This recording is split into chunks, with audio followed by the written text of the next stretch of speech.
तो last lecture में ख़त्म किया था हमने डाइजेस्टिव एंड रेस्पिरेटरी सिस्टम, है ना। आज देखेंगे सर्कुलेटरी सिस्टम, एक्सक्रीटरी सिस्टम और नर्वस सिस्टम। 3 चीज़ देखेंगे आज, ठीक है। और रिप्रोडक्टिव सिस्टम देखेंगे अगले लेक्चर में। तो आज जो हम करेंगे 3 चीज़, क्या क्या? पहला सर्कुलेटरी सिस्टम, ठीक है। तो आज हम पढ़ेंगे पहले सर्कुलेटरी सिस्टम, उसके बाद स्टडी करेंगे आज के लेक्चर में अपन एक्सक्रीटरी सिस्टम, ठीक है। और तीसरा हम स्टडी करेंगे आज नर्वस सिस्टम, ठीक है। ये 3 सिस्टम आज हम देखेंगे और 2 ऑलरेडी आप देख सकते हो, डाइजेस्टिव एंड रेस्पिरेटरी सिस्टम, ठीक है। और इसके बाद कल के लेक्चर में देखेंगे अपन फाइनली इसका लास्ट सिस्टम कौन सा, आपका रिप्रोडक्टिव सिस्टम, ठीक है। इसके बाद आपका कॉकरोच की कहानी खत्म। तो 2 हो चुका है आपका, कौन कौन 2 हो चुका है? डाइजेस्टिव एंड रेस्पिरेटरी हो चुका है। आज 3 देख लेंगे और कल एक फाइनली देखेंगे अपन कौन सा, रिप्रोडक्टिव सिस्टम, ठीक है। चलो देखते हैं सर्कुलेटरी सिस्टम। थोड़ी बहुत बातें इसके बारे में मैंने आपको पहले ही बताया है ना। इसके ब्लड को अपन क्या बोलेंगे? हीमोलिम्फ, ठीक है। और इसका ब्लड कैसा होगा? कलरलेस, क्योंकि इसमें क्या नहीं होते हैं? रेस्पिरेटरी पिगमेंट्स, है ना। और दूसरा आपको बताया था कि इसका ब्लड रेस्पिरेशन के प्रोसेस में पार्टिसिपेट नहीं करता है, मतलब उसका सिंपल सा काम है वेस्ट मटेरियल को ट्रांसपोर्ट करवाना प्लस न्यूट्रिएंट्स को ट्रांसपोर्ट करवाना।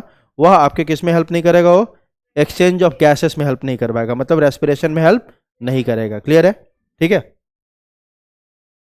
दूसरी बात ये भी आप जानते हो पहले से कि 2 टाइप के सर्कुलेटरी सिस्टम होते हैं, ओपन एंड क्लोज्ड, ठीक है। तो जो कॉकरोच होता है, कॉकरोच के सर्कुलेटरी सिस्टम कैसे होते हैं? Open type.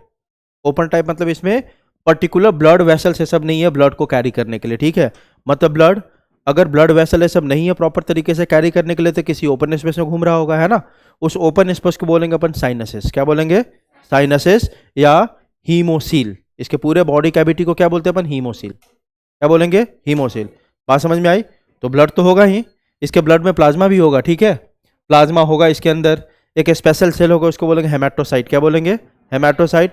लेकिन इसके ब्लड में आपका रेस्पिरेटरी पिगमेंट नहीं होगा, और क्योंकि ब्लड वेसल ये सब नहीं है, ओपन सर्कुलेटरी सिस्टम है, तो इसका ब्लड ओपन स्पेसेस में, जो पूरा बॉडी का खाली जगह है उसमें आपका फ्लो करता रहेगा। That open spaces called sinuses, या क्या बोलेंगे उसको अपन?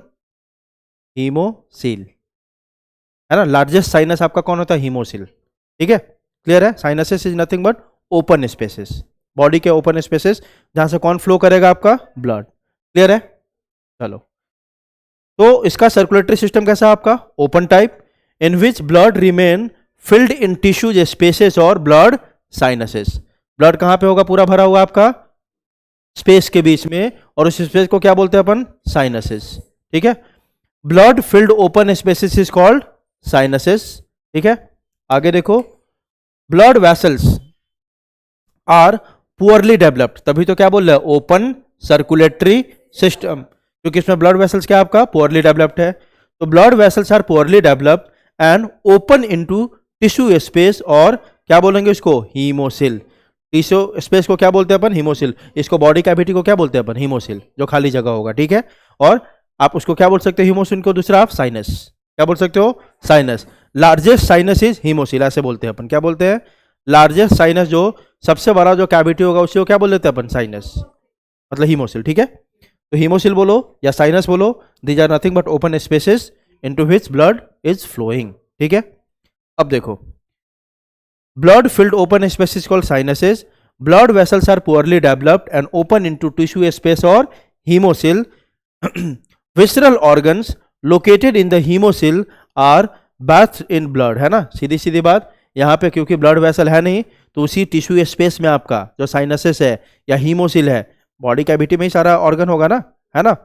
तो उसी बॉडी कैविटी में सारा ऑर्गन्स भी है, और डायरेक्टली उसके ऊपर कौन गिर रहा है? जाके आपका ब्लड, क्योंकि यहाँ पे ब्लड वेसल है नहीं उसको वहां तक लेके जाने के लिए। तो सीधे सीधे आपका पूरा जो आपका विसरल ऑर्गन्स, मतलब इंटरनल ऑर्गन्स है, डायरेक्टली किससे बात कर रहा है? वो ब्लड से, ठीक है। आगे देखो, लार्जेस्ट ब्लड साइनस को क्या बोलेंगे अपन? हीमोसिल। सिंपल सी बात है, इसके बॉडी कैविटी को अपन हीमोसिल बोलते हैं, या ओपन स्पेस को क्या बोलते हैं, हीमोसिल और साइनसेस। क्लियर है। और उसी साइनसेस के थ्रू क्या आपका फ्लो करता है, ब्लड, क्योंकि यहाँ पे ब्लड वेसल क्या है, पुअरली डेवलप्ड है, that's why circulatory system is open type.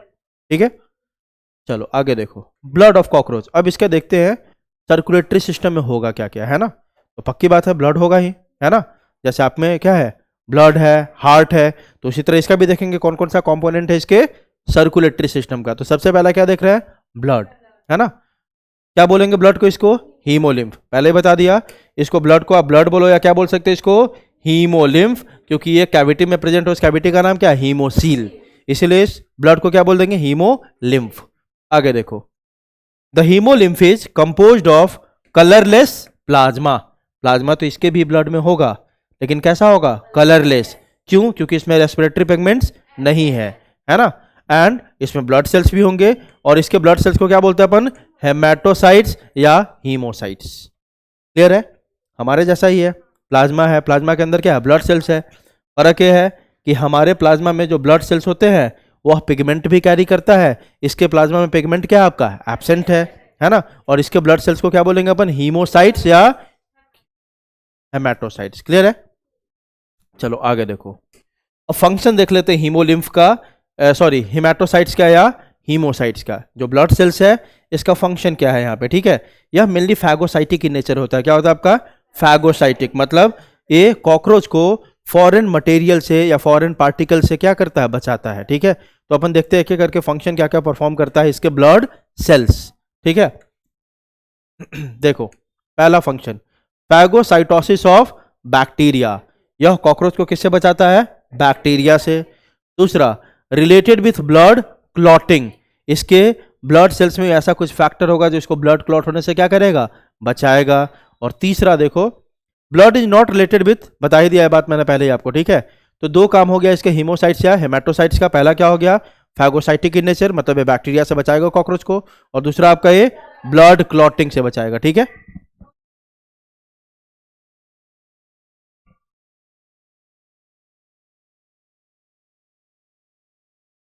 Class में बस स्टडी करने के लिए बैठो,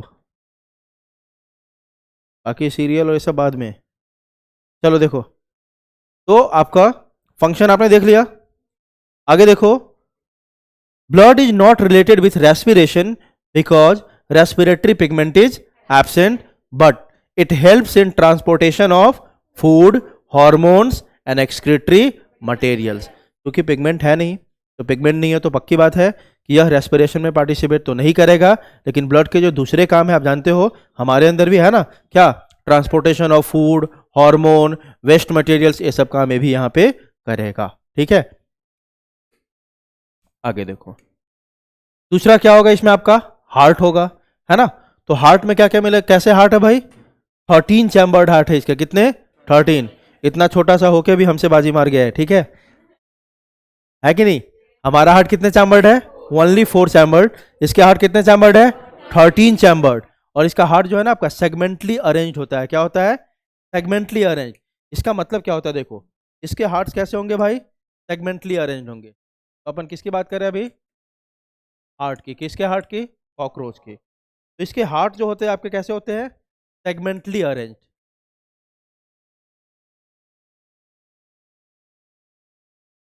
सेगमेंटली अरेंज का मतलब होता है कि इसके पूरे सेगमेंट में हार्ट होगा। मतलब ऐसा नहीं है कि इसका हार्ट बस कहाँ पे है आपका, एक ही जगह पे है। अब देखोगे पूरे एब्डोमेन में है, हर सेगमेंट में क्या होगा, हार्ट होगा इसके। मतलब इसके हार्ट कितने चैम्बर्ड है भाई, 13 चैम्बर्ड है। कितने, 13 चैम्बर्ड हार्ट है। आ रही बात समझ। तो देखो आप 13 चैम्बर्ड, और हार्ट का लोकेशन कैसा है भाई, डॉर्सल, और कैसा होगा, टिब्यूलर, ट्यूब के फॉर्म में होगा। ठीक है, तो अपन हार्ट की बात करें तो 13 चैम्बर्ड है, डॉर्सल साइड पे होता है, याद रखना, अभी देखेंगे भी डायग्राम अपन। ठीक है, और कैसा होता है, ट्यूब के फॉर्म में होता है, टिब्यूलर होता है। आगे देखो, heart of cockroach consists of elongated muscular tube lying along mid dorsal line of thorax and abdomen। तो आप देख सकते हो इसका हार्ट आपका thorax में भी है और एब्डोमेन में भी है। मिड डॉर्सल लाइन, एकदम डॉर्सल लाइन के कहाँ होगा, डॉर्सल साइड के। आई बात समझ, अभी देखेंगे डायग्राम में अपन। आगे देखो, इट इज डिफ्रेंशिएटेड इनटू, जो हार्ट है आपका वो डिफ्रेंशिएटेड है आपका किसमें, फनल शेप्ड चैम्बर्स में, बता ही दिया। इसके हार्ट में कितने चैम्बर होंगे, 13 चैम्बर, और सबका शेप कैसा होगा आपका, फनल शेप। कैसा होगा हर चैम्बर का शेप, फनल शेप, ठीक है। तो heart is differentiated into funnel shape chambers with ostia on either side. Her chamber में देखो ऐसे है, एक चैम्बर का मैं आपको बता रहा हूँ, ट्यूबुलर स्ट्रक्चर है आपका, है ना, ऐसे होता है देखो, ऐसे है एक चैम्बर है आपका, ठीक है, बात समझ में आ रही है।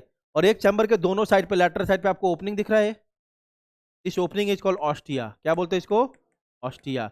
यहीं से अंदर जाएगा कौन आपका, और अंदर जाएगा ब्लड। तो हर चैम्बर के लैटरल साइड में दोनों साइड से दो ओपनिंग होंगे, that opening is called ostia, her chamber में, ठीक है। और 13 चैम्बर में आपका क्या होगा, लैटरल साइड में उसके दो ओपनिंग होगा, देखो तो लैटरल साइड में है कि नहीं, दोनों साइड में, उस ओपनिंग को क्या बोलेंगे अपन, ऑस्टिया, जहां से ब्लड एंटर करेगा कहाँ पे, हार्ट के अंदर। क्लियर है, वही बोल रहा है देखो, the heart is differentiated into funnel shaped chambers with ostia on either side, either side मतलब दोनों साइड, ठीक है। आगे देखो, ब्लड फ्रॉम साइनसेस, कहाँ से एंटर करेगा ब्लड भाई, साइनसेस से, उसी में फ्लो कर रहा है ना, ओपन स्पेस में है ना। Blood from sinuses enter heart through ostia and is pumped anteriorly to the sinuses again. मतलब साइनस से एंटर किया हार्ट में, और फिर अभी देखेंगे क्या लिखा हुआ है, पंप्ड एंटीरियरली, मतलब कि फिर से आगे वाले एरिया से फिर से कहाँ आ जाएगा, साइनस में ही। इस बात को अभी अगले 5 मिनट में समझ जाओगे आप। ब्लड देखो इसमें होता क्या है ना, साइनस एंटर किया, और इसमें ब्लड जो कॉकरोच में होता है ना आपका ब्लड फ्लो, वह पोस्टीरियर टू एंटीरियर होता है। कैसा होता है, पोस्टीरियर टू, मतलब पीछे से आगे जाएगा। नंबर नंबर 13, 13 से 12, 12 से 11, 10, 9, 8, 7, ऐसे जाता है। आ रही बात समझ। तो इसके जो ब्लड फ्लो का डायरेक्शन है कैसा आपका, पोस्टीरियर टू एंटीरियर। बात समझ में आ रही, पीछे से हेड की तरफ जाएगा, ठीक है। आ रही बात समझ। 13 से चैम्बर नंबर कहाँ जाएगा, 1 के पास। 1 चैम्बर कहाँ पे होगा, हार्ट, हेड के पास, इसके पास होगा, हेड के पास, ठीक है। तो इसमें जो ब्लड का डायरेक्शन है फ्लो का, पोस्टीरियर टू एंटीरियर। तो हुआ क्या देखो, साइनस से, कौन सा साइनस ये भी देखेंगे, उस साइनस को बोलते हैं पेरी कार्डियल साइनस। 3 साइनस इसके बॉडी में होता है, ठीक है, 3 साइनस होता है जो डायाफ्राम डिवाइड करके बनाता है। साइनस का नाम है पेरिकार्डियल, डॉर्सल साइड पे, ठीक है। बीच वाले को बोलते हैं अपन कट वाला साइनस, और नीचे में होता है आपका पेरी न्यूरल साइनस, ठीक है। अरे बात समझ। तो 3 साइनस होगा, पेरिकार्डियल साइनस अपन बोल रहे हैं। साइनस मतलब क्या, कैविटी, ओपन स्पेस, और नाम क्या दे रहे हैं, पेरिकार्डियल, मतलब हार्ट उसी साइनस में होगा कि नहीं, है ना, हार्ट उसी साइनस में होता है, ठीक है। तो पेरिकार्डियल साइनस से ही ब्लड एंटर करता है कहाँ पे, 13th चैम्बर ऑफ हार्ट। उसके बाद कहाँ जाएगा, 12, 11, ऐसे करके। और उसको आपका कैसे जाता है आप जानते हो कि मसल्स होगा, तो कॉन्ट्रैक्ट रिलैक्स कर रहा होगा, है ना। तो हार्ट से रिलेटेड मसल को बोलते हैं एलरी मसल्स, क्या बोलते हैं, एलरी। सब अभी सीखते हैं, ठीक है, अभी देखते जाओ। तो ऐसे आपका ब्लड का फ्लो हुआ 13, 12, 11 ऐसे करके, है ना। फिर आपका चला जाता है आगे वो चैम्बर नंबर 1, उसको अपन बोलते हैं एंटीरियर एरोटा, क्या बोलते हैं, एरोटा। और एरोटा से फिर से आ जाता है साइनस। तो साइनस एंटर किया और बैक टू साइनस, ठीक है। लेकिन एंटर किया पेरी कार्डियल साइनस से, और जाएगा बैक किस में, पेरी न्यूरल साइनस में आएंगे, अभी देखते हैं। चलो बस इतना समझो कि pumped anteriorly to sinuses again, sinus enter करेगा और फिर से ब्लड कहाँ आ जाएगा आपके, साइनस में ही। कैसे आएगा, इस लाइन को भी देखते हैं। तीसरा क्या मिलेगा, 2 चीज हमने देख लिया कि सर इसके सर्कुलेटरी सिस्टम में पहला क्या मिलेगा, blood. Blood is colourless, plasma होगा, ब्लड सेल्स होंगे, that blood cell is called haematocytes या haemocytes. Function of haemocytes phagocytic in nature and related with blood clotting, ठीक है। क्योंकि उसमें रेस्पिरेटरी पिगमेंट नहीं है, the blood will not participate in the process of respiration, but it help in transportation of nutrients, hormone and waste materials. तो पहला blood था। दूसरा क्या देखा हमने, हार्ट। टिब्यूलर हार्ट होगा, टॉर्सल साइड पे होगा, ठीक है। और कितने चैम्बर्ड होंगे, 13 चैम्बर्ड होंगे। और हर चैम्बर में आपका क्या होगा, दोनों साइड में आपका ओपनिंग होगा, that opening is called ostia, ठीक है।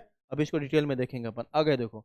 तीसरा, इसके पूरे बॉडी में क्या मिलता है, बॉडी कैविटी, इसको क्या बोलेंगे, हीमोसिल और साइनसेस। क्लियर है। अब आ गया यहाँ पे, अभी बताया ना, इसके जब बॉडी को देखोगे तो 3 साइनस में, 3 कैविटी में बटा हुआ है, ठीक है।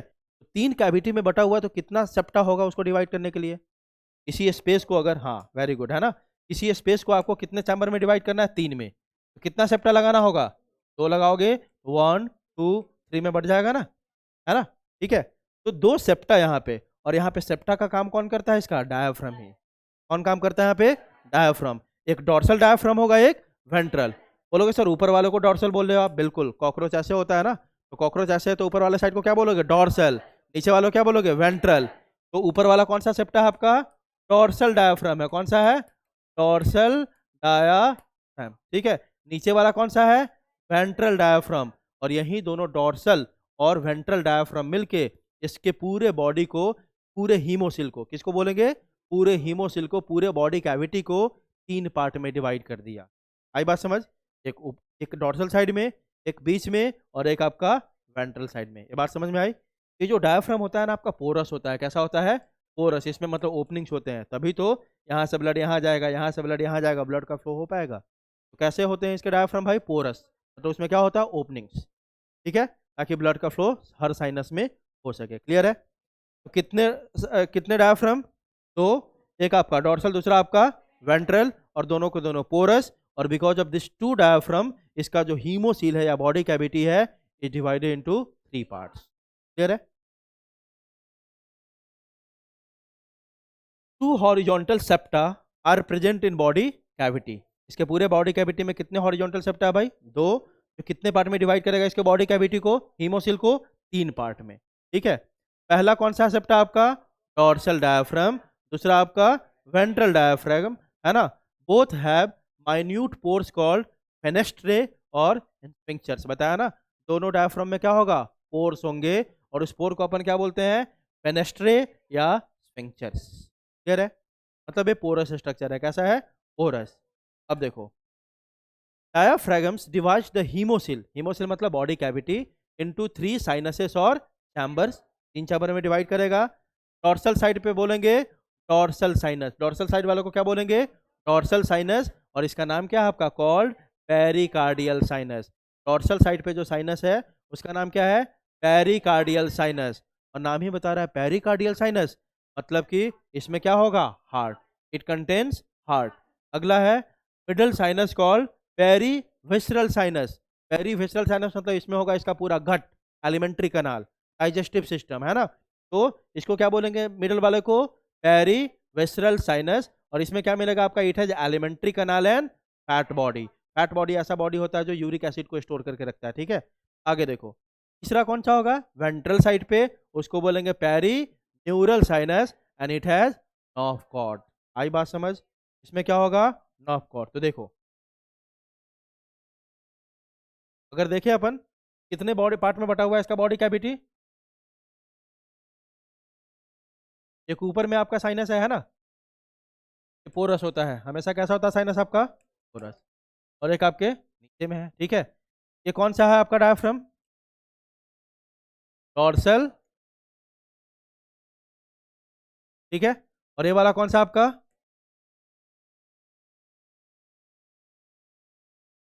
कोई डाउट इसमें किसी को, 3 साइनस में डिवाइड कर दिया। This is your pericardial sinus, this is perivisceral sinus, and this is perineural sinus. Clear है। ये 3 साइनस हो गए, मतलब बॉडी कैविटी 3 चैम्बर में बट गया आपका, बिकॉज ऑफ 2 सेप्टा। कौन सा आपका, dorsal diaphragm and ventral diaphragm. अब इसमें जो ओपनिंग्स है, this pore is called fenestrae. ये जो ओपनिंग आपको दिख रहा है पोरस स्ट्रक्चर है, तो इसको क्या बोलेंगे अपन, फेनेस्ट्रे, है ना। क्या बोलते हैं, फेनेस्ट्रे और स्फिंक्चर्स। क्लियर है। अब देखो, पेरिकार्डियल साइनस बोल रहे हैं, मतलब इसी में कौन होगा आपका, हार्ट। हार्ट कहाँ प्रेजेंट होगा भाई, पेरिकार्डियल साइनस में। पेरीविसरल में कौन होता है आपका, elementary kanal and fat body, है ना। और लास्ट वाला कौन है आपका, पेरी न्यूरल। न्यूरल मतलब इसमें होगा वेंट्रल नर्व कॉर्ड। इसके वेंट्रल साइड पे आपका पेयर ऑफ क्या होता है, nerve cord, cord like structure, tube like structure, ठीक है। इसमें क्या प्रेजेंट होगा आपका, वेंट्रल नर्व कॉर्ड। क्लियर है। और एक कैविटी है, तो इस सब में क्या भरा होगा, कौन सा फ्लूइड भरा होगा, हीमो लिम्फ। हीमोसिल, कैविटी को बोलते हैं हीमोसिल। इसमें लिक्विड कौन सा भरा होगा आपका, हीमोलिम्फ या ब्लड। क्लियर है। हर साइनसेस में कौन सा लिक्विड भरा होगा आपका, हीमोलिम्फ और क्या बोलेंगे, ब्लड। क्लियर है।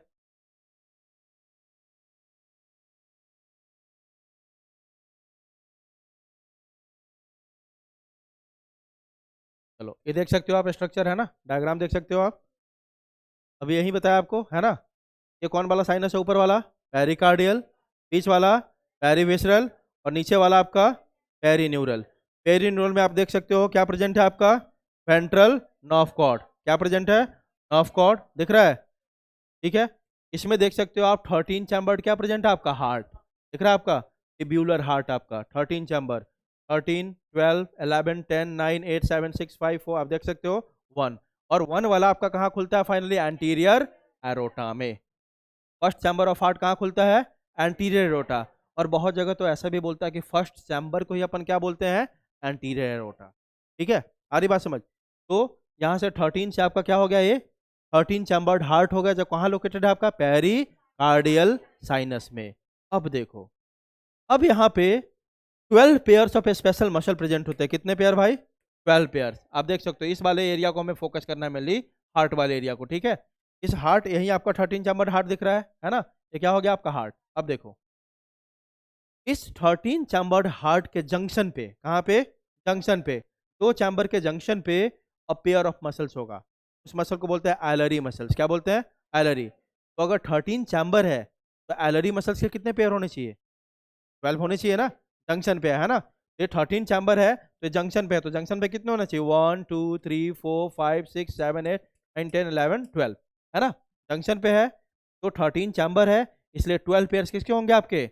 एलरी मसल्स के। तो कैसे ज्वाइंट है? ऊपर में ज्वाइंट होता है, क्या बोलते हैं डॉर्सल सरफेस को? टर्जाइड्स। क्या बोलते हैं? टर्जाइड्स। और नीचे में ज्वाइन होगा किससे? डॉर्सल डायाफ्राम से। याद रखना, यह इसका ज्वाइनिंग पॉइंट याद रखने का है। पेयर तभी बोल रहे हैं ना, अब पेयर बोल रहे हैं। 12 पेयर्स ऑफ एलरी मसल्स है, तो देखो इससे ज्वाइंट होगा भाई, कहाँ से शुरुआत होगा? ये ऊपर में टर्जम से शुरू होगा और कहाँ तक एक्सटेंड रहेगा? ये कहाँ तक? यहाँ तक एक्सटेंड रहेगा। कहाँ तक भाई? Dorsal diaphragm. एलरी मसल्स का पोजीशन पता चला, टर्जम से कहाँ तक? डॉर्सल डायाफ्राम तक। डॉर्सल डायाफ्राम तक। क्लियर है सबको? ऑनलाइन, ठीक है। तो कितने पेयर ऑफ एलरी मसल्स जल्दी बताओ? 12 पेयर्स। और यही मसल का कॉन्ट्रैक्शन रिलैक्सेशन होगा ना आपका, तो ब्लड का फ्लो होगा, ठीक है। यही मसल हार्ट के कॉन्ट्रैक्शन और रिलैक्सेशन के लिए क्या है? रेस्पॉन्सिबल है मेनली। कौन सा muscle? एलरी muscles. How many pairs? 12 pairs present at the junction of two chambers. ठीक है, क्लियर है? चलो आगे देखे।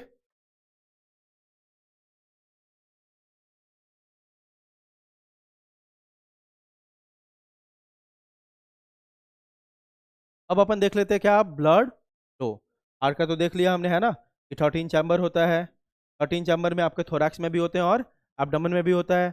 उसके बाद हमने देखा कि 13 चैम्बर के दोनों साइड पे क्या होगा? पोर्स होंगे, डैट इज कॉल्ड ऑस्टिया, ठीक है। और हर चैम्बर के जंक्शन पे आपका अपेयर ऑफ मसल होगा, that is called alary muscles, जो टर्जम से कहाँ तक होगा? डॉर्सल।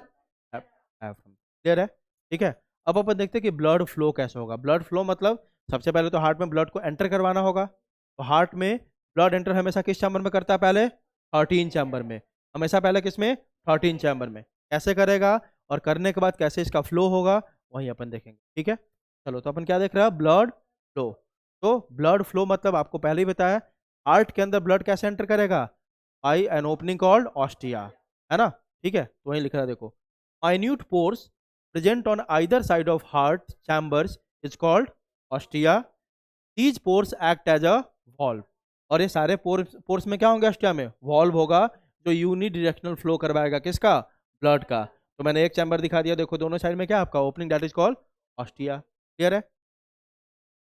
आगे देखो, ब्लड एंटर्स फ्रॉम, आपका हार्ट की साइनस में है, पेरिकार्डियल साइनस। उसी उसी साइनस वाला ब्लड अंदर घुसेगा ना, है ना। तो वही लिख रहा है देखो, blood enters from pericardial sinus to heart through ostia when heart chamber relaxes. अब हार्ट चैम्बर क्या कर रहा होगा? रिलैक्स।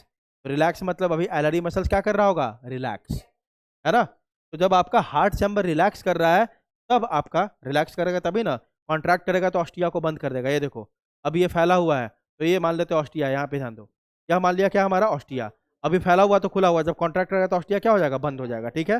तो जब हार्ट चैम्बर रिलैक्स होगा तो ऑस्टिया क्या हो जाएगा? ओपन। और ऑस्टिया जैसे ही ओपन हुआ, पेरिकार्डियल साइनस से ब्लड एंटर कर जाएगा कहाँ पे? आपके 13th चैम्बर ऑफ हार्ट, ऐसे भी बोलो, कहाँ पे एंटर करेगा? 13th chamber of heart. Clear है? मतलब जब रिलैक्स पोजीशन में होता है हार्ट चैम्बर तो उसको क्या बोलते हैं? डायस्टॉल बोलते हैं ना। चलो आगे देखो, blood first enters into 13th chamber of heart, that is blood flow is unidirectional from posterior chamber to anterior chamber, मतलब 13 to first। ठीक है? each posterior chamber of heart is connected with anterior chamber by a valve like pore। अब जैसे आपने देखा ये सब में ओपनिंग होना चाहिए तभी तो आगे ब्लड जाएगा ना, जल्दी बताओ, है कि नहीं? ये देखो 13 से किस में जाना है? 12 में, 12 से 11, इसके बीच में कोई पोर होना चाहिए ना। इस सब के बीच में आपस में सारा चैम्बर आपस में कनेक्टेड है with a valve like pore. ठीक है? क्लियर है? आगे देखो, once blood enters into heart chamber due to relaxation of alary muscles, आपने देखा अभी कि एंटर कैसे करेगा हार्ट में?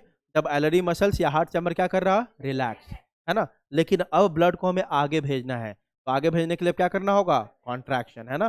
देखो, once blood enters into heart chamber due to relaxation of alary muscles 13th, है ना, कहाँ एंटर किया? 13th में ना। From there each heart chamber pumps blood into anterior chamber, मतलब अपने आगे वाले को, और next chamber when when it contracts. कौन कॉन्ट्रैक्ट आपका? मतलब एलरी मसल्स। अरे सिंपल सी बात है सर, एलरी मसल्स रिलैक्स कर रहा है मतलब हार्ट चैम्बर रिलैक्स कर रहा है, ब्लड आपके पेरिकार्डियल साइनस से एंटर कर गया कहाँ में? किस चैम्बर में? 13 चैम्बर में, through ostia.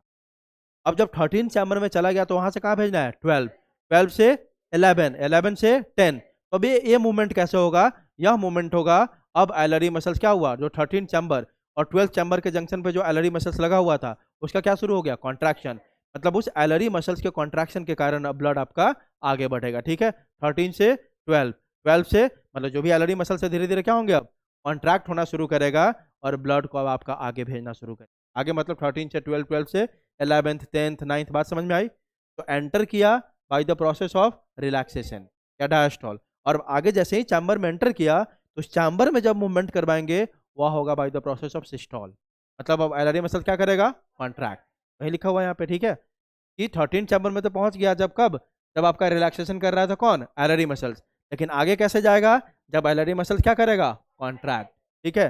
And this blood reaches to first chamber of heart. ठीक है? अब आगे देखो, first chamber of heart opens into head sinus through a long. अब उसके आगे कौन सा? अभी ये किस कैविटी की बात कर रहे हैं? एब्डोमेन की बात कर रहे हैं। किस कैविटी की बात कर रहे हैं? एब्डोमेन। एब्डोमेन के बाद क्या होगा? थोरैक्स। थोरैक्स के बाद हेड आएगा ना, तो हेड में भी तो कैविटी होगा ना। तो अभी तो आपने क्या किया? 13 एब्डोमेन में है, उसके बाद लास्ट वाला दो चैम्बर कहाँ पे है? थोरैक्स में है। बात समझ में आ रही है?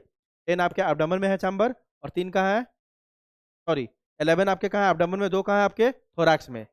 के बाद थोरैक्स से कहाँ भेजोगे ब्लड? आगे हेड में ही भेजोगे ना। तो हेड में साइनस होगा कि नहीं? कैविटी होगा कि नहीं? तो ब्लड पहले आपका एंटर किया 13th में, 13 से कॉन्ट्रैक्शन के कारण कहाँ पहुंच गया? फर्स्ट में, और फर्स्ट से कहाँ जाएगा? हेड साइनस में। लेकिन हेड साइनस में ले जाने वाला एक ट्यूब लाइक स्ट्रक्चर होता है, उसी को बोलते हैं एंटीरियर एरोटा। क्या बोलेंगे? Anterior aorta. क्लियर है? ठीक है? वही लिख रहा है, first chamber of heart opens into head sinus through a long tubule called anterior aorta. 12 pair of fan like muscles, इसका शेप कैसा होगा एलरी मसल्स का? Fan like. 12 pair of fan like muscles are present in pericardial sinus called alary muscles. Clear है? अब यही बता दिया आपको कि एक एंड एलरी मसल का किससे कनेक्टेड होगा? टर्जम से, टॉर्सल सरफेस से, और एक एंड किससे कनेक्टेड होगा? टॉर्सल डायाफ्राम से। ठीक है? वही लिखा है, one end of alary muscles is attach to dorsal tergum and other end is connected to dorsal diaphragm. Clear है? Alveolar muscles are present at the junction of each heart chamber. So there are 12 pairs of alveolar muscles as heart is 13 chambered. Alveolar muscles helps in contraction of heart. Clear है? तो blood flow आपने समझ गया। पहला कौन सा sinus में था? Pericardial sinus. वहां से during diastole of alary muscles, मतलब जब वो रिलैक्स कर रहा होगा, है ना, last chamber of heart that is 13 chamber through ostia. कहाँ ब्लड पहुंच गया आपके? लास्ट चैम्बर ऑफ हार्ट में। वहां से आपका ड्यूरिंग अब क्या होगा? सिस्टोल। एलरी मसल का क्या शुरू हो गया? कॉन्ट्रैक्शन। वहां से आपका 12, 12 से 11th, 10th, 9th ऐसे करके कहाँ पहुंचा? First chamber. फर्स्ट चैम्बर से कौन लेके जाएगा, एंटीरियर एरोटा, कहाँ पे, हेड साइनस, हेड साइनस से कहाँ आएगा, perineural sinus, perineural sinus से पेरी विसरल, पेरी विसरल से pericardial, again to heart. Clear है? चलो डायग्राम में देख लेते हैं इसको, तो डायग्राम के थ्रू भी देख लेते हैं कि कैसे कैसे हुआ। ये देखो, तो बस कॉकरोच को अब देखते हैं ना अपन बुक में तो लगता है बहुत डिफिकल्ट है, लेकिन देखो कितना मतलब आसान है ये, ठीक है, मतलब इसको समझने में बिल्कुल भी कोई परेशानी नहीं होनी चाहिए। ये देखो आप,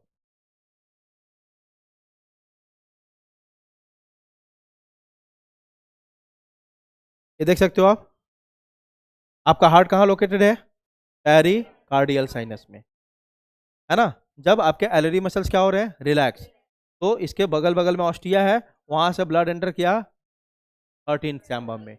अब एलरी मसल्स का क्या शुरू हो गया, कॉन्ट्रैक्शन, वहां से 13 से 12, 12 से 11, ऐसे करते करते कहाँ पहुंचा, फर्स्ट, फर्स्ट से अब कौन इसको उठा के ले जाएगा, एंटीरियर एरोटा, कहाँ लेके जाएगा, हेड साइनस में, कहाँ लेके जाएगा, हेड साइनस, हेड साइनस से फिर से कहाँ आ गया, पेरीन्यूरल, कहाँ पे आ गया, पेरीन्यूरल, तभी तो ये पोर यहाँ पे प्रेजेंट है, पेरीन्यूरल से कहाँ गया, पेरीविसरल, पेरीविसरल से पेरी साइनस, और पेरी साइनस से फिर से वही कहानी। क्लियर है?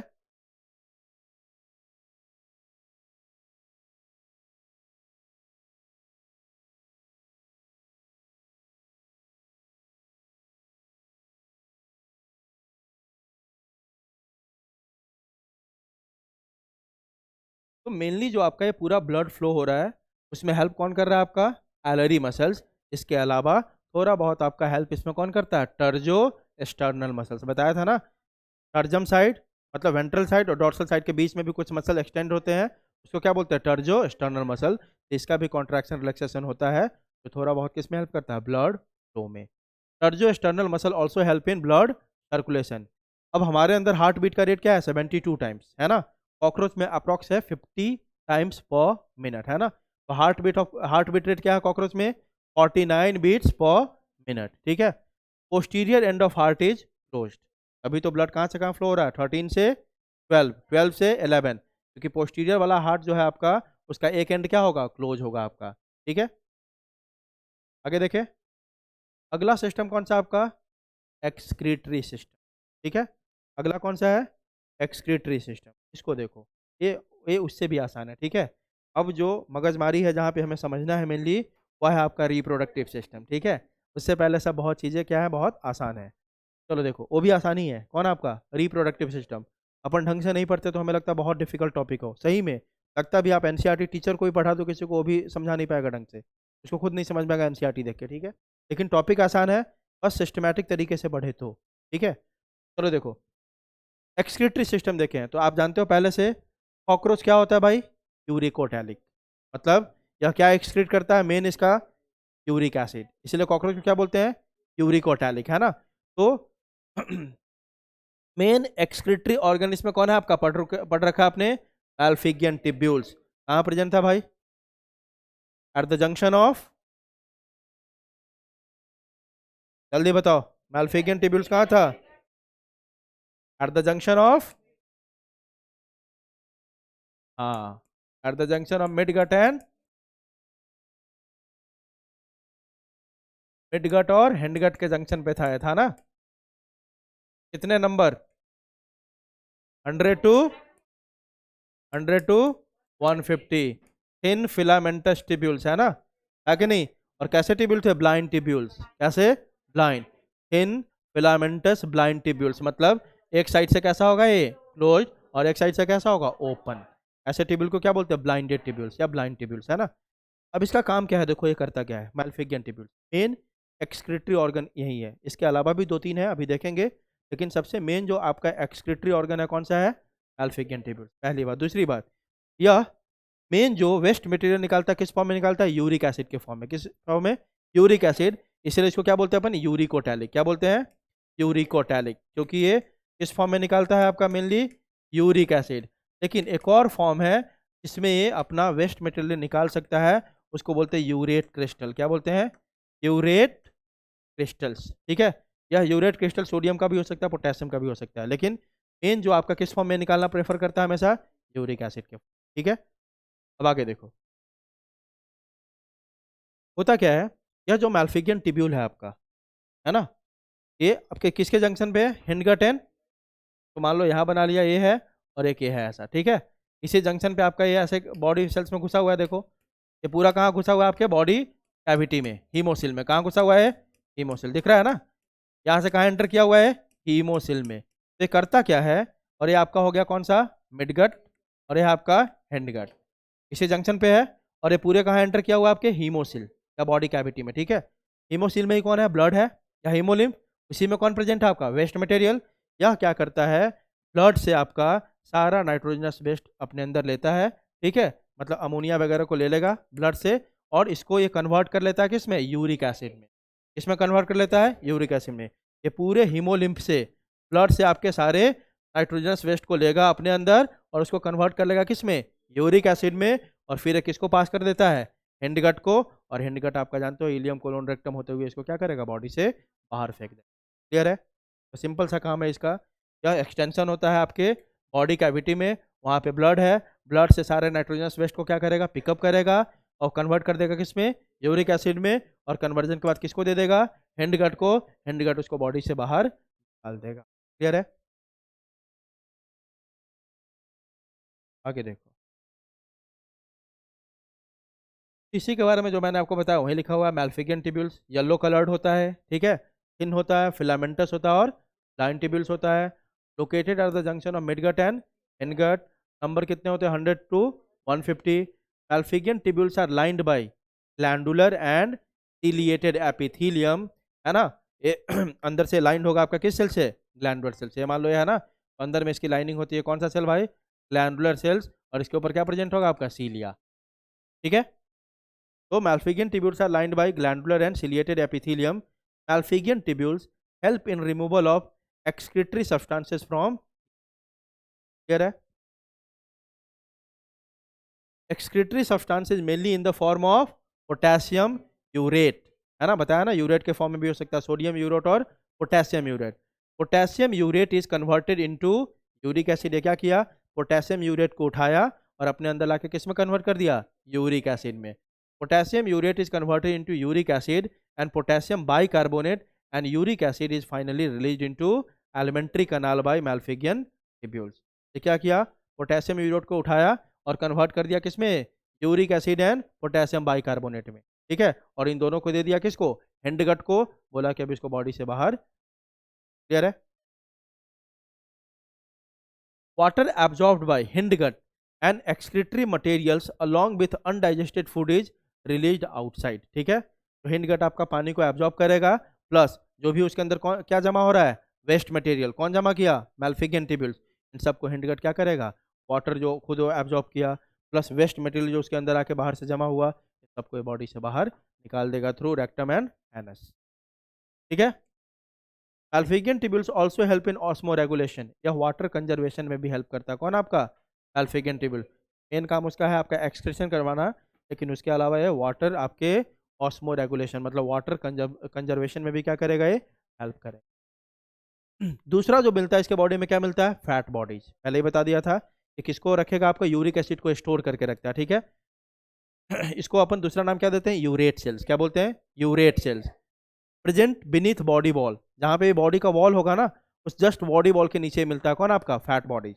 हमारा भी देखो ना, बॉडी वॉल के नीचे ही मिलता है फैट सारे, है ना। तो जस्ट बॉडी वॉल के नीचे इसका लोकेशन होगा, किसका?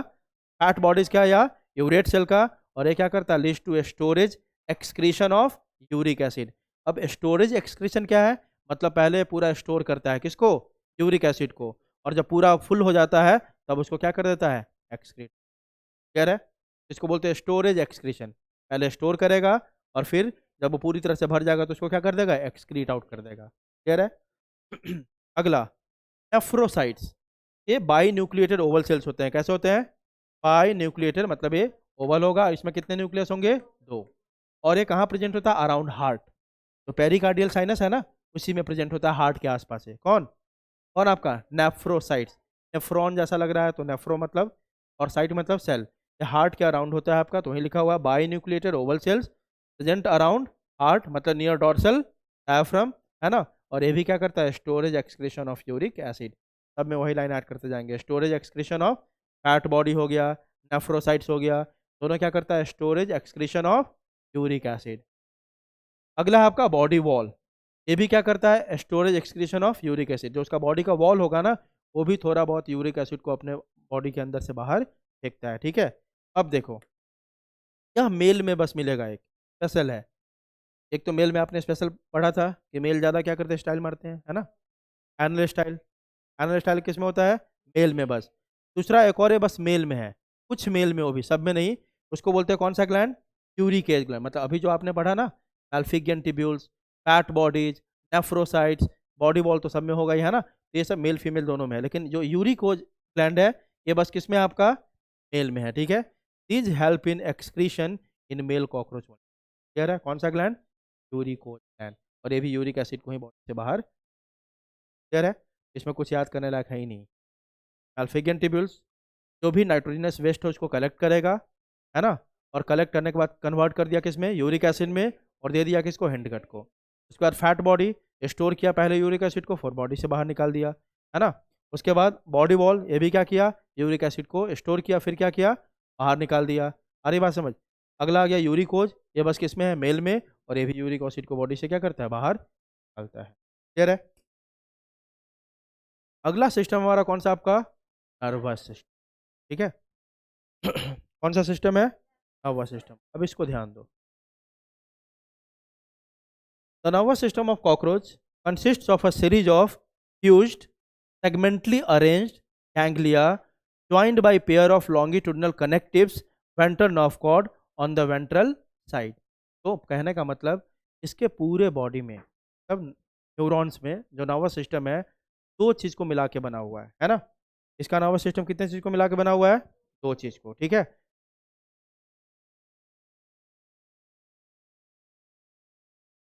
इसकी बात कर रहे हैं अपन, नर्वस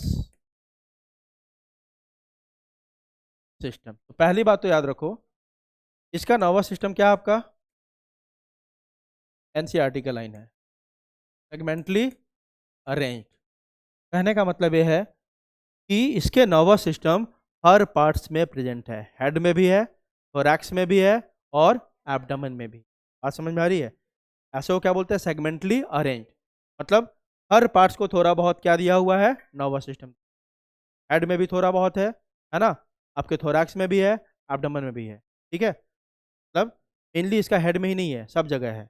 और समझ में आ रही है। तो ऐसे वो क्या बोलेंगे, सेगमेंटली अरेंज्ड, ठीक है। हेड में बस थोड़ा बहुत ही नर्वस सिस्टम है, बाकी कहाँ है, थोरैक्स और एब्डोमेन में। तो इसको बोलेंगे सेगमेंटली अरेंज। दूसरी बात, इसके नर्वस सिस्टम में दो पार्ट्स होंगे, कितने होंगे, मेनली दो, तो ये पढ़ेंगे अपन, है ना। एक होता है आपका नर्व रिंग, क्या होता है, नर्व रिंग। तो बनाता कौन है आपका, पेयर्ड गैंग्लियन। कौन बनाता है, पेयर्ड गैंग्लिया, ठीक है। एक नर्व रिंग होगा, और इसी नर्व रिंग से कनेक्टेड होता है आपका वेंट्रल नर्व कॉर्ड। क्या होगा, वेंट्रल नर्व कॉर्ड। तो एनसीईआरटी में देखोगे ना, तो सीधा लिखा हुआ है, the nervous system is segmentally arrange and consist of fused paired ganglia, ऐसा लिखा होगा, है ना। एंड कनेक्टिव्स, कनेक्टिव्स मतलब उसका किसका कहने का मतलब क्या है, वेंट्रल नर्व कॉर्ड, ठीक है। इसमें क्या, एनसीईआरटी के अलॉन्ग देखो तो इसमें लिखा होगा, इसके नर्वस सिस्टम में टू पेयर्ड क्या है आपका, गैंग्लिया है, वो भी कैसा है, फ्यूज्ड, ठीक है। Two fused paired ganglia connected with a connectives. उस कनेक्टिव का मतलब किसकी बात कर रहा है, वेंट्रल नर्व कॉर्ड की बात कर रहा है। किसकी बात कर रहा है, वेंट्रल नर्व कॉर्ड। वही तो पहला लाइन मैंने एनसीईआरटी का ही उठाया है, ये देखो, the nervous system of cockroach consist of a series of fused segmentally arranged ganglia. तो पूरे में क्या गैंग्लिया प्रेजेंट होगा, कैसा होगा आपका, सेगमेंटली अरेंज, हर सेगमेंट में होगा, और फ्यूज्ड होगा, joined bye paired longitudinal connectives. अब बच्चा ये समझता है कि पेयर्ड लॉन्गिट्यूडनल कनेक्टिव्स क्या है, या कुछ नहीं है, किसके बारे में बात कर रहा है, वेंट्रल नर्व कॉर्ड के बारे में बात कर रहा है, ठीक है। ऑन द वेंट्रल साइड, नाम ही बता रहा है वेंट्रल नर्व कॉर्ड, मतलब किस साइड में होगा ये, वेंट्रल साइड में होगा। अभी समझ जाओगे, देखो नोट, गैंग्लिया सिंगुलर क्या होता है, ganglion are clusters of nerve cell bodies. बताया था गैंग्लियन किसको बोलेंगे, यहाँ पे किसका क्लस्टर से पूरा सेल बॉडी का, सेल बॉडी का कॉन्सेंट्रेशन बहुत ज़्यादा जहाँ मिलता है उसको क्या बोल देते हैं, गैंग्लियन, ठीक है। Clusters of nerve cells bodies found through out the body. अब आगे देखो नर्वस सिस्टम, अब अपने तरीके से देखते हैं। एनसीईआरटी की लाइन को तो आपने देखा, अब देखते हैं अपने तरीके से पूरे नर्वस सिस्टम। तो बता ही दिया, पूरे नर्वस सिस्टम में दो पार्ट में बांटेंगे, central nervous system and peripheral. हमारे तरह ही दो पार्ट है इसके, central nervous system and peripheral nervous system. पहला किसको देखेंगे? Central nervous system. It consist of brain. Brain को यहाँ पे कौन डिपेंड करेगा भाई? Nerve ring. बता दिया ना, दो ही पार्ट है, nerve ring and ventral nerve cord. तो आपके वेंट्रल साइड पे नर्व कॉर्ड होंगे और उसके ऊपर कौन होगा? ब्रेन होगा। सिंपल सी बात, ठीक है। अगर इसको रिप्रेजेंटेशन दिखाए तो ऐसे देखो, ये देखो क्या हो गया? नर्व रिंग, और इससे आपका अटैच है दो दो कौन? आपका वेंट्रल नर्व कॉर्ड। आ रही बात समझ? नर्व रिंग कैसे बनता है देखते हैं, अभी समझेंगे अपन, ठीक है। तो नर्वस सेंट्रल नर्वस सिस्टम में दो ही चीज मिलेगा आपको। एक क्या मिलेगा आपको? ब्रेन। दूसरा क्या मिलेगा? Ventral nerve cord. Ventral side पे दो कॉर्ड मिलेगा, किसका? नर्व फाइबर्स का, ठीक है। ये दोनों मिला के क्या बोलते हैं अपन? क्या बोलते हैं? सेंट्रल नर्वस सिस्टम, ठीक है। अब बार बार मैं बोल रहा हूँ कि तो ब्रेन को रिप्रेजेंट करता है कौन यहाँ पे? Nerve ring. ये रिंग बनेगा कैसे, है ना? रिंग बनेगा कैसे? तो इसका ईसोफेगस, ईसोफेगस जो होता है ना, ये ईसोफेगस के ऊपर कुछ गैंग्लियन होते हैं। किसके ऊपर? ईसोफेगस के ऊपर। और कुछ गैंग्लियन ईसोफेगस के नीचे होते हैं। ये मान लो ईसोफेगस है, सिंपल सी बात है ना। अपन देख रहे हैं क्या कि नर्व रिंग का फॉर्मेशन कैसे होता है, ठीक है। तो ये ईसोफेगस है। ईसोफेगस के ऊपर कुछ क्या होता है आपका? गैंग्लिया। उसको बोलते हैं सुप्रा ईसोफेजियल गैंग्लियन। सुप्रा मतलब ऊपर, है ना। ईसोफेगस मतलब ईसोफेगस के ऊपर वाले गैंग्लियन को क्या बोलेंगे? सुप्रा ईसोफेजियल गैंग्लियन। सुप्रा ईसोफेजियल गैंग्लियन। तो नीचे होगा, है ना। बात समझ में आ रही है? नीचे भी होगा। बात समझ में आ रही है? ऊपर और नीचे, और दोनों के साइड से कनेक्ट करेगा कौन? आपका कनेक्टिव। एक रिंग बन गया ना, देखो ना। इसके ऊपर में है कुछ गैंग्लियन, इसके नीचे में है कुछ गैंग्लियन, और बीच में इसको कनेक्ट कर दिया कौन? आपका कनेक्टिव्स। इस सबको मिला के अपन क्या बोलते हैं? नर्व रिंग, ठीक है। देखते हैं अपन। तो दो पार्ट में बांटा हमने, central nervous system and peripheral. Central nervous system का मतलब है brain and ventral nerve cord, ठीक है। It consist of brain and ventral nerve cord with segmentally arranged paired ganglia. और इसी में क्या होगा? सेगमेंटली अरेंज कौन होगा? पूरे में गैंग्लियन होंगे, देखेंगे अभी आगे। देखो पहला किसकी बात कर रहे हैं? Brain. It is represented by supra oesophageal ganglia. मतलब ब्रेन मेनली किसको बोलेंगे अपन? सुप्रा इसोफेजियल गैंग्लियन को ही बोलेंगे। क्यों बोलेंगे बताऊंगा। Ganglia above to the oesophagus, उसी को क्या बोलेंगे? Supraoesophageal ganglion. It is represented by supra oesophageal ganglion in head region and their nerve supplies to antenna and compound eyes. मतलब इस रीजन के जो नर्व फाइबर्स होंगे ना, वह कहाँ कहाँ जाएगा? एंटीना में भी जाएगा और कंपाउंड आई में भी जाएगा, ठीक है। आगे देखो दूसरा कौन है आपका? Sub oesophageal ganglion. Ganglia below oesophagus on ventral side of oesophagus. Sub oesophageal ganglion remain connected with supra oesophageal ganglion by connectives called circum oesophageal connectives. क्या बोलते हैं उसको? Circum oesophageal connectives to form nerve ring, ठीक है। अब देखो बहुत आसान है, अब देख सकते हो। यहाँ पे दिख रहा है सबको? देखो ना, खुद से ही बना सकते हैं अपन इसको। ये देखो आप, अपन देख रहे हैं CNS। क्या देख रहे हैं? CNS। इसमें दो चीज हमें देखना है, ब्रेन प्लस क्या देखेंगे? Ventral nerve cord.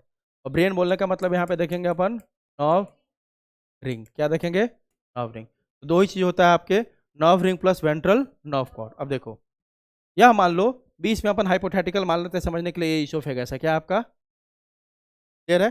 अब समझ लो कि बीच वाला क्या है? इसोफेगस। इसोफेगस के ऊपर कुछ गैंग्लियन है। क्या है? गैंग्लियन। तो इसको क्या बोलेंगे? ये मान लो कि ऊपर में है, इसको क्या बोलेंगे? सुप्रा सुप्रा इसोफेजियल गैंग्लियन। सुप्रा इसोफेजियल गैंग्लियन। मेनली जो ब्रेन बोलते हैं ना, ब्रेन को यही रिप्रेजेंट करेगा कौन? सुप्रा इसोफेजियल गैंग्लियन। ऐसा क्यों? क्योंकि यहाँ यहीं के नर्व फाइबर्स आपके कहाँ जाएंगे? पहला एंटीना में भी जाएगा, और दूसरा आपका कंपाउंड आई में भी जाएगा। कहाँ जाएगा? कंपाउंड आई, ठीक है। दो जगह इसके नर्व फाइबर जाएंगे, एंटीना में भी और कंपाउंड आई में भी, ठीक है। तो मेनली जो ब्रेन को रिप्रेजेंट करेगा कौन? आपका सुप्रा इसोफेजियल, ठीक है। उसके बाद देखो इस इसोफेगस के नीचे भी कुछ है ना। उसके नीचे भी कुछ गैंग्लियन है, उसको अपन बोलेंगे सब इसोफेजियल। क्या बोलेंगे इसको? दिस इज सब इसोफेजियल गैंग्लियन। क्लियर है? अब देखो आप, दोनों को कनेक्ट कर रहा है, दिख रहा है आपको? देखो तो, इधर वाला पोर्शन को इधर वाले पोर्शन को कनेक्ट कर रहा है ना बीच में ये, इसको क्या बोलेंगे अपन? कनेक्टिव्स। आप देखो ना, ऐसा है, वो बीच में लाइन बना दिया मैंने, इसलिए आपको नहीं समझ में आ रहा है। देखो, ये ऊपर वाला, ये नीचे वाला, और दोनों को कनेक्ट करने वाला बीच में दिख रहा है ना? इसको बोलेंगे सर्कम इसोफेजियल कनेक्टिव्स। क्या बोलेंगे? Circum oesophageal oesophageal connectives. Clear है? बोलो, ठीक है? ये सुप्रा इसोफेजियल, सब इसोफेजियल, दोनों को कनेक्ट करने वाला सर्कम इसोफेजियल कनेक्टिव्स, और इसी से कनेक्ट होगा आपका double ventral nerve cord. Clear है? और इस डबल वेंट्रल नर्व कॉर्ड में भी आपके क्या प्रेजेंट होंगे? गैंग्लियन। क्या प्रेजेंट होगा? गैंग्लियन। ठीक है? कितने गैंग्लियन? 9 गैंग्लियन। कितने? 9। 3 in the thorax and 6 in the abdomen. आई बात समझ? तो हम देख रहे हैं सीएनएस। सर सीएनएस में दो चीज है, nerve ring plus ventral nerve cord. Nerve ring कैसे बना? सर इसोफेगस के ऊपर में कुछ गैंग्लियन है, सुप्रा इसोफेजियल, उसके नीचे में कुछ है सब इसोफेजियल, और बगल से उसको कनेक्ट करने वाला कौन है? Circum oesophageal connectives. ये सारा अब कनेक्ट हो गया तो एक रिंग बन गया, that ring is called nerve ring, है ना? अब देखो, उस नर्व रिंग में मेनली जो सुप्रा इसोफेजियल है वही रिप्रेजेंट करता है किसको? ब्रेन को, क्योंकि वहीं से आपका सारा नर्व फाइबर्स गया होता है एंटीना और कंपाउंड आई में। क्लियर है?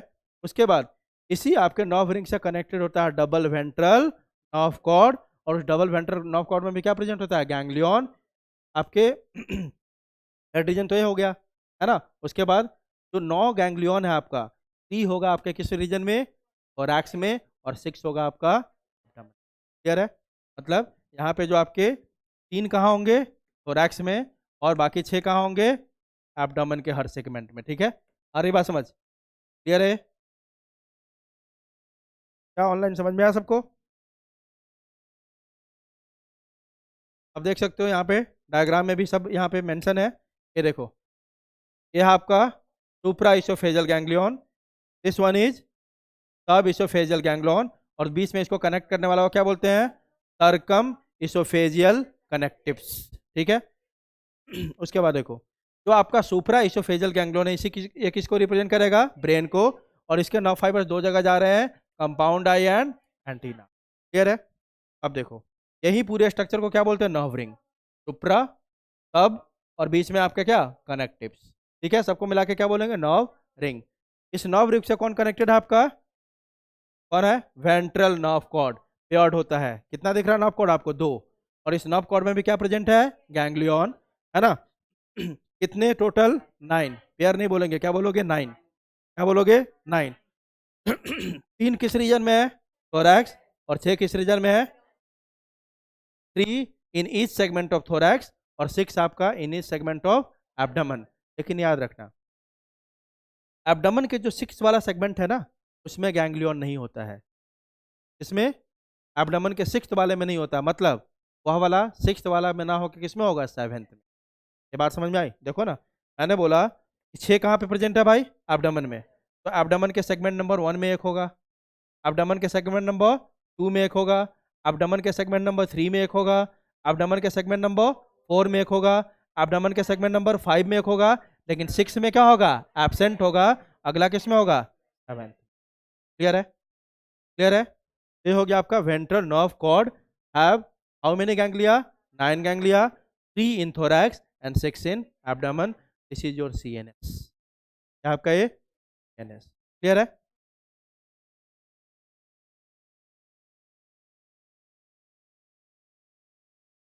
दूसरा स्ट्रक्चर क्या मिला आपको? Nerve cord paired longitudinal. देखा, 2 बनाया था मैंने, है ना? पेयर्ड लॉन्गिट्यूडनल पूरा है आपका। Solid nerve cord is located on ventral side of body, इसलिए तो बोला ventral nerve cord. Nerve cord has 9 segmental ganglia, मतलब हर सेगमेंट में। ठीक है? 3 थोरैक्स में और 6 आपके एब्डोमेन में। 3 large ganglia in thorax and 6 in abdomen. Last last ganglion is located in 7th abdominal segment, that is 6th ganglion is present in 7th abdominal segment, no ganglion in 6th abdominal segment. Clear है? दूसरा कौन सा system है? Peripheral. आप में भी क्या था? पेरिफेरल। जो भी ब्रेन से नर्व फाइबर्स निकले और जो भी आपके स्पाइनल कॉर्ड से निकले सबको मिला के क्या बोलते थे? पेरिफेरल। इसमें भी सारे नर्व्स को मिला दो तो क्या बोलेंगे? Peripheral nervous system. वही लिखा है देखो, several nerves arises from CNS, nerve ring and nerve cord. दोनों को मिला के सीएनएस बोलते हैं अपन, नर्व रिंग को प्लस नर्व कॉर्ड को। तो उससे ही बहुत सारे नर्व फाइबर्स बाहर निकले होंगे, है ना। और दूसरा आपका वेंट्रल नर्व कॉर्ड से भी क्या निकला होगा? बहुत सारा निकला होगा। बात समझ में आ रही है? कहाँ कहाँ से? नर्व रिंग से भी निकला होगा और वेंट्रल नर्व कॉर्ड से भी निकला होगा। और वहीं सारे नर्व फाइबर्स कहाँ होगा, कहाँ गए होंगे? डिफरेंट बॉडी पार्ट्स में। इन सब सारे नर्व फाइबर्स को मिला दो तो क्या बोलेंगे? Peripheral nervous system. ठीक है, तो पेरिफेरल नर्वस सिस्टम क्या हो गया? सिंपल सी बात सर, ये नर्व रिंग है, ये क्या है आपका? Ventral nerve cord. इससे जो निकला सर आपका, है ना, अभी देखा ना, कंपाउंड आई में जा रहा था, एंटीना में जा रहा था, इससे भी नर्व कॉर्ड निकले होंगे, मतलब नर्व फाइबर्स निकले होंगे। और ये सारा नर्व फाइबर्स कहाँ जाएगा? Different parts of the body. इन सारे फाइबर्स, नर्व फाइबर्स को मिला के क्या बोलेंगे? Peripheral nervous system. ठीक है, जो डिफरेंट बॉडी पार्ट्स में क्या करेगा? इनोवेट, मतलब उसके अंदर गया होगा। क्लियर है? याद रखना, हमारे बॉडी में जो नर्व फाइबर्स होते हैं ना, वो सेंसरी भी होता है, मोटर भी होता है और मिक्स्ड भी होता है। मिक्स्ड मतलब इसका दोनों काम है, सेंसरी का भी और मोटर का भी। ऐसा नहीं बोल सकते कि सेंसरी है और ये मोटर है। तो दोनों का फंक्शन शो करता है, उसको क्या बोलते हैं? मिक्स्ड। लेकिन इसमें जितने भी नर्व फाइबर्स है सब किस टाइप के हैं? Mixed. All these nerves are mixed nerves, मतलब motor plus sensory nerve fibres होते हैं। ठीक है, क्लियर है? अब देखो, एनसीईआरटी का लाइन है, the nervous system of cockroach is spread through out the body that is segmentally arranged, means present in each segment. अभी तो बताया, हेड में, इसोफेगस रीजन में भी है, हेड में भी है आपके, थोरैक्स में भी है और एब्डोमेन में भी है, सब जगह है कि नहीं? तो इसीलिए कॉकरोच में क्या बोला जाता है कि उसके हेड को आप काट दो। क्या कर दो? काट दो। तलवार लेके जाओ उसको हेड के पास, उड़ा दो उसको। कॉकरोच के लिए तो चाकू भी क्या है? तलवार ही है ना। ठीक है, आप उसके हेड को काट दो, फिर भी वो 1 वीक तक सर्वाइव कर सकता है, मरेगा नहीं। बोले सर पूरे लाइफ टाइम क्यों नहीं? जब उसके पूरे बॉडी में नर्वस सिस्टम है, पूरे बॉडी में नर्वस सिस्टम है, तो 1 वीक ही क्यों? आप उसको हेड को काट दो, हेड के काटने के बाद भी वो 1 वीक तक आपका सर्वाइव कर जाएगा वो। ऐसा क्यों? ऐसा इसलिए कि उसके पूरे बॉडी में ही क्या प्रेजेंट है? आपका नर्वस सिस्टम है। हेड रीजन में तो बहुत कम ही होता है, मेनली तो थोरैक्स और किस में है? एब्डोमेन में है ना। ठीक है, तो आप उसके हेड को हटा दो, फिर भी कितने दिन तक वो? 1 वीक तक आराम से सर्वाइव करेगा, उसके आगे नहीं कर पाता है। उसका रीजन यह होता है कि देखो, खाना कहाँ से खाएगा? माउथ से ना। और माउथ कहाँ पे प्रेजेंट है? हेड रीजन में ही है ना। माउथ पार्ट जो आपने पढ़ा था किस रीजन में है? हेड रीजन में। तो जब तक उसके बॉडी में स्टोर्ड फूड था, है ना, क्योंकि नया फूड तो जा नहीं रहा अब, तो जब तक स्टोर्ड फूड रहेगा तब तक वो क्या करेगा? सर्वाइव करेगा। क्योंकि अब नया फूड एंटर नहीं करेगा, जैसे ही ये स्टोर्ड फूड मटेरियल खत्म होगा, कॉकरोच का क्या हो जाएगा? डेथ हो जाएगा। आई बात समझ? ठीक है, तो देखो यहाँ लिखा हुआ है, the nervous system of cockroach is spread through out the body that is segmentally arrange, means present in each segment. The head holds a bit of nervous system, पहले ही बता दिया, इसके हेड में तो थोड़ा बहुत नर्वस सिस्टम होता है, मिलने का पूरे बॉडी में है ना। The head holds a bit of nervous system, NCERT के लाइन से, while the rest is situated along the ventral, मतलब इसके नर्वस सिस्टम वेंट्रल साइड पे होता है, ये सब याद रखना। हार्ट किस साइड पे था? डॉर्सल साइड पे। नर्वस सिस्टम किधर है? वेंट्रल साइड पे। ठीक है, while the rest is situated along the ventral belly side part of its body. If head of a cockroach is cut off, it will still live for as long as 1 week. In the head region, the brain is represented by supraesophageal ganglion, which supplies nerves to antenna and बता दिया सब, है ना। अब देखते हैं sensory system structures of cockroach, जो पहले ही बता दिया आपको, एक्सिलरी पाल्प, है ना, याद है ना, ये सब बताया था ना। ओमेटिडियम, है ना, एंटीना, कंपाउंड आइज, यही सब तो इसका क्या है? सेंसरी स्ट्रक्चर्स है। बस एक बार उसको देख लेते हैं। In cockroach the sense organs are antennae, है ना, इसमें दो दो रिसेप्टर थे, याद है ना, tactile receptor and touch receptor.